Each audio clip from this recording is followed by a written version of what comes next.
You chose absolutely right tuning in to Rwanda Television tonight. A very good evening to you and welcome to our English edition. These are the headlines. Several churches have been closed down following a nationwide crackdown launched by the government on Monday, July 29. The Rwanda meeting agreed to a ceasefire between parties to the conflict in eastern DR Congo starting August 4th.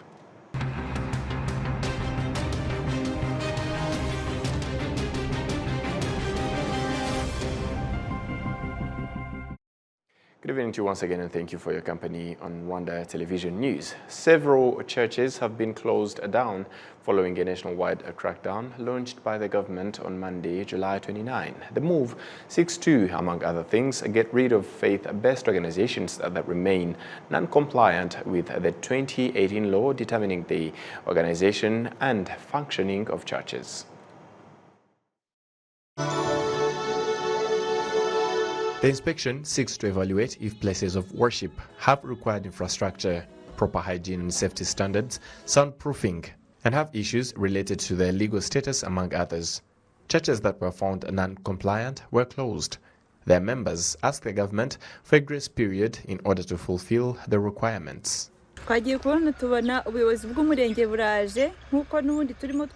Sector leaders came and told us that they are going to close our church. We asked them why, and they said that we do not comply with the regulation of paving bricks, which we are unable to fulfill right now. We do not have all the requirements, but we are in the process of constructing a new church, as you can see. They told us that we do not have the paving bricks and the soundproofing system. When churches are closed, it might cause depression because people have nowhere else to go. Those who used not to drink might end up drinking alcohol. Others might find themselves being drug addicts. Some families are strengthened by their faith beliefs. In the Western Province, 950 churches were closed, whereas in the Southern Province, 582 non-compliant churches were closed. In Musanze district of the Northern Province, 185 out of 282 inspected churches were closed. Musanze District Vice Mayor Theobald Kairanga noted that this affects members of these faith-based organizations, but the move is meant for their safety.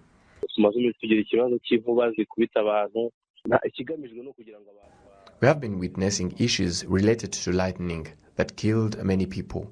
The main purpose is to make sure that such places comply with safety measures, but also assess whether church leaders are qualified, because someone who has to preach to 300 or 1,000 people has to have a certain qualification, so as not to mislead people. We also know that some people go into caves and hilltops to pray from there, yet some of those places are completely unsafe. All that is being looked into so that people can be advised. In Musanze, 185 churches were found non-compliant and closed. The Association of Religious Organizations in Rwanda announced that its officials will meet to discuss the inspection and will make an official announcement. We are still attempting to obtain the government's perspective on the inspection and subsequent closures. Following the second ministerial meeting on the security and peace situation in the eastern DR Congo held in Rwanda, Angola, some observations have been made after the meeting agreed to a ceasefire between parties to the conflict in the eastern DRC starting August 4th, 2024 under the supervision of an enhanced ad hoc mechanism. It has also been noted that Rwanda remains committed to achieving lasting peace in the region by addressing the root causes of the conflict. RBA's Silvanus Karemera sat down with Rwanda's Minister of Foreign Affairs and International Cooperation during an interview to expound on this development. We understand yesterday you met your counterpart from the DRC under the mediation of the Congolese Minister of Foreign Affairs, specifically discussing about what is happening in the eastern part of the DRC, regarding the security and safety and so on and so forth. Could you shed more light on the specific, points that you undertook during this particular meeting with your counterparts? This was the second ministerial meeting under the Rwanda process between the Democratic Republic of Congo and the Republic of Rwanda under the mediation of the Republic of Angola. The first meeting took place on 21st of March in Angola and also followed consultations between heads of state of the three countries. And yesterday, yes, we spent around 20 hours discussing the situation in Eastern DRC, and then we agreed that there is a need for a ceasefire between the parties in conflict in Eastern DRC, and this ceasefire will enter into force on the 4th of August at midnight, local time, which we chose 4th of August because it came after the end of the humanitarian truce that was announced by the United States. Yes. So we want a kind of continuation, and this ceasefire will be monitored by an ad hoc mechanism reinforced by intelligence officers of the three countries, Angola, DRC, and Rwanda. And then after that, these experts will also meet very soon to discuss other pending issues in order to find sustainable peace in Eastern DRC. We understand that the warring parties in DRC is actually the government of the DRC and the M23 forces. It looks like though the M23, which is in question, the DRC's government is put aside. And therefore, the question comes like, what the essence of such kind of ceasefire when actually one of the potential actors is not involved? It's not the first time that it happens, because we are now at the second ministerial meeting. There was a first in March, but there was also even a summit, I think, before. But the Rwanda process is a process of states. Yes. DRC, Rwanda, and Angola. And what we agreed is a ceasefire of the warring parties in Eastern DRC. And then what we will do as signatories of this agreement is to ensure about its implementation. First through the ad hoc mechanism that I was talking about, but also to use our influence in order to be sure that this agreement will be implemented. But most of all, it's not the Rwanda process will not be enough. It's not the only process, because there is also the EAC-led Nairobi process, process of the East African Community, led by His Excellency President Uhuru Kenyatta, and this process is a process that goes at the root causes of the crisis, because there is a military track and a political track. The political track provides for a dialogue between Congolese parties, the government of Congo and the groups, armed groups in Congo, because we always talk about the M23, but there are more than 250 groups in Eastern DRC, armed groups in Eastern DRC. So we have that political track that needs to be pursued. And then we have a military track that was important, actually that was successful in the past, recently, because when the EAC regional force was deployed on the ground, there was a ceasefire for 6 months, from March to September 2023. But all of a sudden, the president of the DRC decided to expel that force, because for him it has not an offensive mandate that he would have wished. So we have there is this process that is important, the EAC-led process of Nairobi, which is complementary to the Rwanda process. And even in the outcome document of yesterday, we agreed that the two processes should go hand in hand, because they are important for a sustainable peace in Eastern DRC. Very many people, when they hear these signings, they think that the fact that M23 is not involving in these meetings now tells that the M23 group is the de facto force, for Rwanda fighting the DRC government, because this particular force is not invited in the rooms where the conferences are taking place. What could be a take on that? Oh, they are misguided, because as I explained, the situation is very simple. The eastern DRC is bordering Rwanda. There is a conflict in eastern DRC with security and humanitarian consequences for Rwanda. There is that FDLR force that not only was not disarmed, but also is embedded in the Congolese forces. That force had regularly launched attacks against Rwanda, against Rwandans. So we are affected by this crisis. There is also a humanitarian crisis with more than 100,000 Congolese refugees. We want that situation to be addressed. There is also those endless accusations of DRC against Rwanda. Everything happening there, it's about Rwanda. When it's Kenya-Rwanda speaking communities about Rwanda. So this is how the idea of the Rwanda process came, in order to appease, to ease the tensions between the two countries.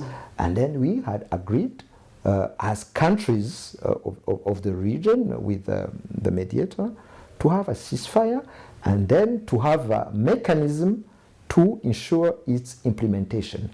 And I think it's important for all actors, the warring parties, because the ceasefire is between the warring parties. It's important for the warring parties to understand that, and then to contribute also positively to the resolution of the crisis. Maybe the last question. So now that the warring parties have signed the ceasefire, do you know the way forward? What the process entails in the way forward after the ceasefire has been, signed? Soon after the entry into force of the ceasefire, there will be a meeting of experts of the three countries, Angola, DRC, and Rwanda. Mostly intelligence officers, intelligence experts, but also other experts like military experts, even diplomats, to discuss about pending issues. There are still pending issues that were already flagged in the last meeting of 21st of March, about mostly about the neutralization of the FDLR and the disengagement of forces. So they will have that discussion about, from experts who will submit a report to the ministers, and then we have planned to meet soon to review the progress of first of all the implementation of the ceasefire, but also the progress in how we address the pending issues that will be discussed. But we should bear in mind that this will not be about the root causes in general of this crisis, because, as I said, we should also not lose sight of the Nairobi process, because this is the process that is between the Congolese government and armed groups of Congo. Moving ahead to other matters, people from all age groups and walks of life here in Rwanda say that they look forward to celebrating this year's Umuganura festival that sees communities come together to share their harvest. With the recent good performance of the agriculture sector, local residents across the country say that they are confident that there will be no food shortage. Umuganura has deep roots in Rwanda's history and a culture stemming back to the very first monarch and the founding of the kingdom that would later become a modern-day republic. During the colonial period, the festival was banned, a move that was, among many others, that were meant to create rifts within the society, starting a terrible legacy that would later lead to decades of divisions, hate, fear, persecution, instability, and ultimately the 1994 genocide that was perpetrated against the Tutsi before the country was liberated during that year. Umuganura was later reinstated in 2011 with older generations praising the decision as a very productive step in the right direction in Rwanda's efforts towards long-term development through unity and reconciliation. Younger generations of Rwandans who never knew the significance of such festivities have also gotten the opportunity to learn and see themselves what giving thanks and sharing in the result of people's efforts can do to build up a strong and united nation. Umuganura is celebrated every year on the first Friday of August, and the day is a public holiday to give communities to truly come together to celebrate past achievements and also plan for the future. And moving ahead, law and social welfare experts have been observing that the new law governing the family unit, having included an amended article focusing on the management of family assets, gives couples greater freedoms in the way that they choose to cater to legal aspects of such matters. Couples are looking to get married and start families are specifically happy about the new law because it assists in addressing many of the challenges that had been previously encountered. Before the amendment, couples looking to get married had just three choices when it came to the way their family assets would be legally managed. There could be joint ownership, irrespective of what individual owned prior to getting married, which is what more than 90% of the people getting married have chosen through the years. The couples could choose to retain personal ownership of their respective assets and have a joint ownership over only what they accumulated together after getting married, or keep ownership of all assets separate, with each retaining what they bring into the marriage and earn through its duration.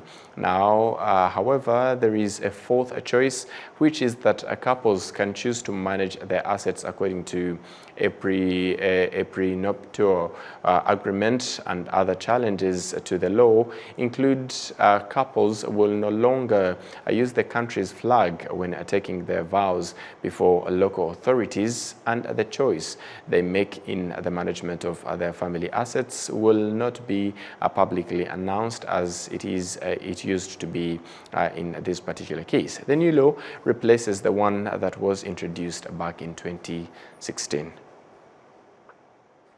The experts in medical field affirm that the international accreditation award for laboratories in Rwanda will facilitate individuals to receive medical test results from one of the laboratories without undergoing additional tests in any other of the 100 countries. We do have the details with Ketia Ineza. The 4 laboratories in Rwanda has been awarded the ISO 15189 certification after a long period of working on meeting the requirements to obtain the ISO 15189 certification. This certification was awarded to the National Reference Laboratory, NRL, the Rwanda Military Hospital, RMH Laboratory, which is the second military hospital in Africa to receive this certification, and the CHAP Hospital Laboratory, a legacy clinic as the first private clinic in Rwanda to receive this certification. The Director General of Legacy Clinics, Jean-Malik Karima, and the Director General of CHAP Hospital, Dr. Theogene Twagirumugabe, both expressed their joy in receiving this award after numerous inspections. It was a long way to be accredited, as everybody knows. It needs a lot of resources. It needs a lot of, in terms of capacity building, in terms of equipment, in terms of infrastructure. So we went through those requirements. It took us more than a year and a half to be accredited by But today, as we are now accredited, we are really very happy, and we promise to those who are using our services that now we are really ready to give a world-class service. Ibisubizo urumva niba ukoze ibizamini byo muri laboratoire ugomba no kubyoherereza ahandi muri laboratoire zo hanze zabonye. The results from the test conduct within the laboratory are to be sent abroad so that they can check and approve the results. Kora ibintu byujuje ubuziranenge nabo bagereranya n'iby'ahandi hisumbuyeho ku buryo ibisubizo utanze ubu byizeye. Accreditation to ISO 15. The Director General of Kenya Accreditation Service, KENAS, Dr. Walter Ongeti, said that due to the certification, the results from these laboratories are recognized globally. Acceptability of the results within these countries. These are not less than 105. These are the countries that have also part and parcel of the accreditation framework, are part of the International Accreditation Forum, as well as International Laboratories as Accreditation Corporation. So these countries are what we call the arrangement members, who are part and parcel of this. What happens is that then when you are within this setup, you are saying that if you, for instance, are tested and the results come from a laboratory that is now accredited, you don't need to be retested again when you go within those countries. And this facilitates trade and also reduces the costs related to retesting as well. December 2025. Dr. Isabel Mukagatare, the head of Biomedical Services Department, said that it will increase the trust among people that seek medical services in Rwanda. This is amazing because it creates confidence and pride for Rwanda as a country, and people get to trust more the Rwanda's hospitals' test results. One of the major improvements include the involvement of internationals in our medical departments. Like one of the staff members is sent to Comoros to help them in testing tuberculosis. There will be more attention and effort put in the 50 laboratories and more in Rwanda for development and the opportunity to receive accreditation worldwide. Inez Ketia, RTV News. And France 24's report brings us to the end of tonight's edition. On behalf of the entire news production as well as the technical team that made it happen, many thanks for being with us on today's edition. Up until next time, stay safe and we wish you a great and safe evening. Goodbye.